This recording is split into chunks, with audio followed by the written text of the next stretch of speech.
So I'm going to give a short presentation on our ERC Synergy grant that we got rewarded in 2019.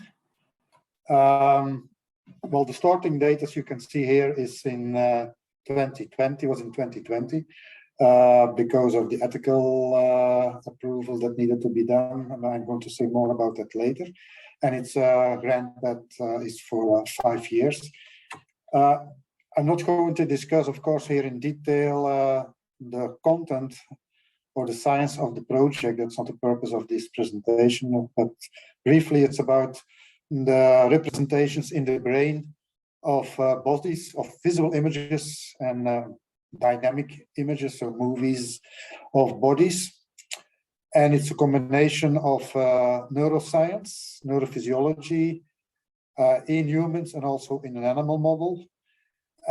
And computation, so computational work, so artificial intelligence, let's say, to put it in a simple way, in which we want to develop basically models of nonverbal communication using body information. So we know that there's a lot of nonverbal communication going on using faces, but also bodies, and body displays are very important. That's what we are investigating in how the brain is doing that, and also how we can model that or how we can model how the brain is doing that. So we have 3 partners in that project. I'll start with my part, which is real neurophysiology and animal model in non-human primates. So we're doing mainly recordings of neurons in the brain of monkeys, particular areas of the brain that are very responsive to bodies. Figuring out how these encode body images. And then complementary work is going on in the University of Maastricht by Bea de Gelder. It's also neurophysiology, but she is not using an animal model, but she is doing work in humans, mainly functional imaging work in humans. Now, I should add here, that's maybe important, is that Bea was a former ERC Advanced Grant recipient before we started with the application, in fact. I'm not sure whether that may have helped.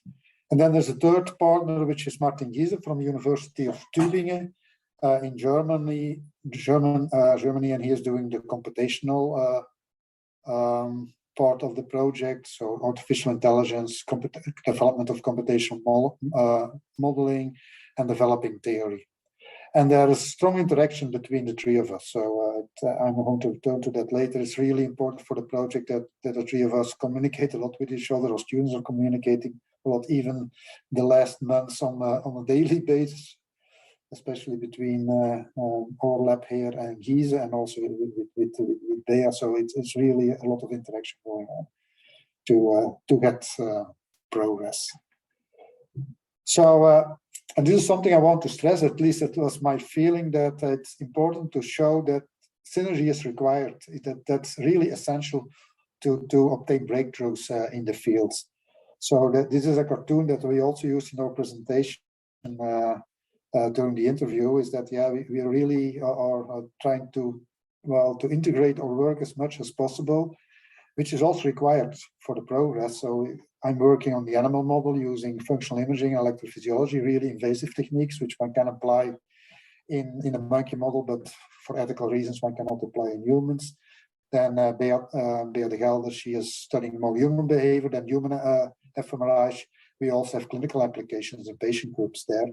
And then you have the essential computational work, which is going on in Tübingen. So combining neural modeling, machine learning tools, and computer animation to generate stimuli that we present to our animals and also presented in Maastricht to the humans. So it's really, an integration. It's not like 3 different, in fact, there are 3 different labs, 3 different groups, but at the moment it's like one big group attacking the same problem. So, I'm going to give you, some advice is based on the experience we had. I think it's important to start early with discussing the project with the other partners. So to find out which are the good partners, and then to discuss pretty early before writing the proposal, what you want to do, why is it important, and so on. So to define the theoretical goals, the experiments, the work that needed to reach these goals. We went into detail in designing experiments, in fact, before we were writing the proposal. And it's also important that it's, of course, high risk, high gain on one end. On the other end, it should be feasible. So we had some preliminary data, not for everything, but for some aspects of the work, we had some preliminary data, and that was also perhaps judged to be important. And also, of course, it's very important that scientifically the question you want to address is highly relevant. It's a timely question. So, and that's something I've already said before. So I think it's essential to show why each of the partners are really needed to reach the goals. So clearly define the role and the contribution of each of the partners. Why is each partner essential? That's really addressing the synergy issue.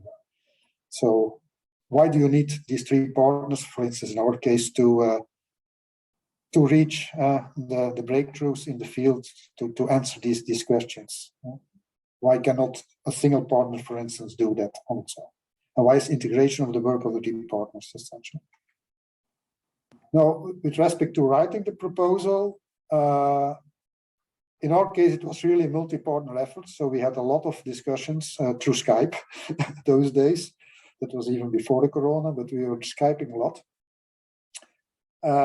And that took some time. So it took several months between the rough ideas we had and then to have the concrete implementation of the work plan and the writing. That was several months. Not, of course, not on a daily basis, but well, it took several months. It was a period of several months that we were involved in it, not on a daily basis, not 8 hours a day, of course, but it took some time.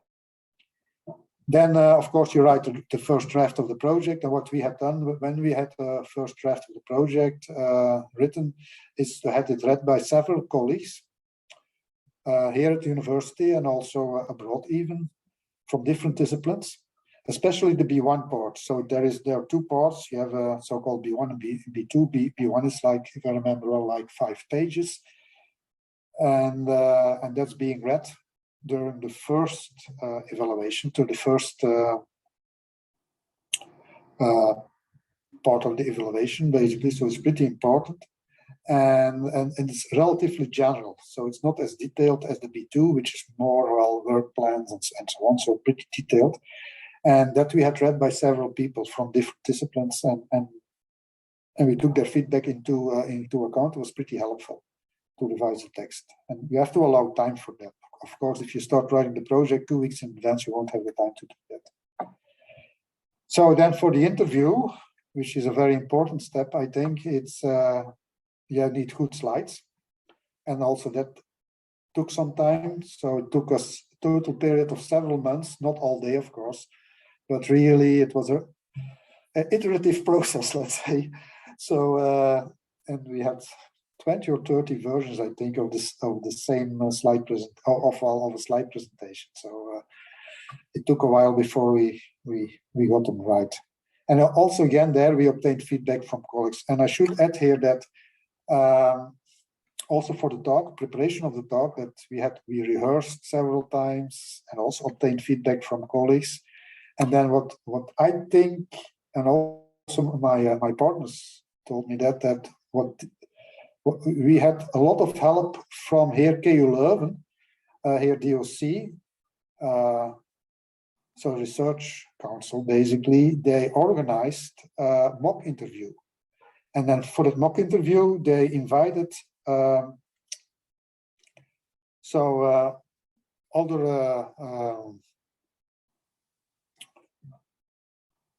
other PIs from related disciplines, not exactly the same discipline, but really somewhat related, but not exactly the same, which is important.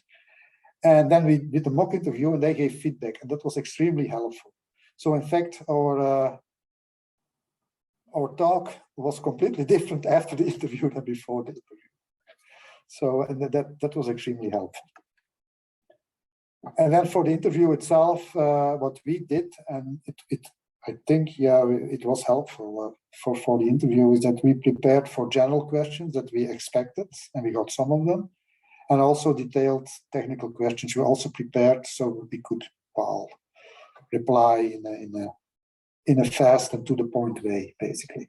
And again, also there, the mock interview helped because these people were also asked to ask questions to us. So then after the good news, so if you're selected, then there is the ethical review. It depends on the discipline, of course, but like in our case, especially because we are working with humans and also with non-human primates, we got an ethical review. And then there is somewhat an unpredictable element there.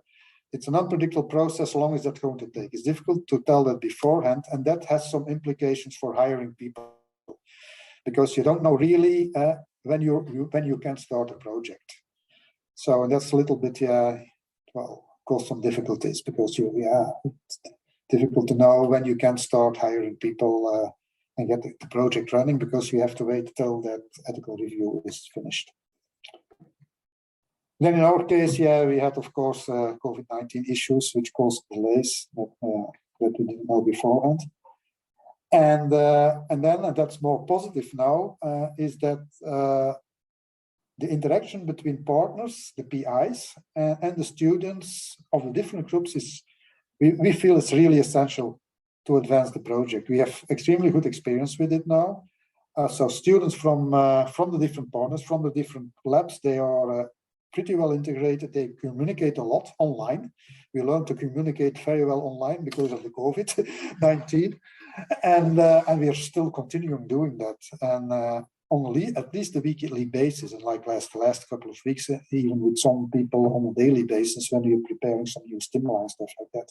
It's really working like one team, and we're going to conferences together, and so it's pretty going well. And I think it's essential to have success in the project. Okay, that's what I wanted to share with you. So I'm now happy to take questions.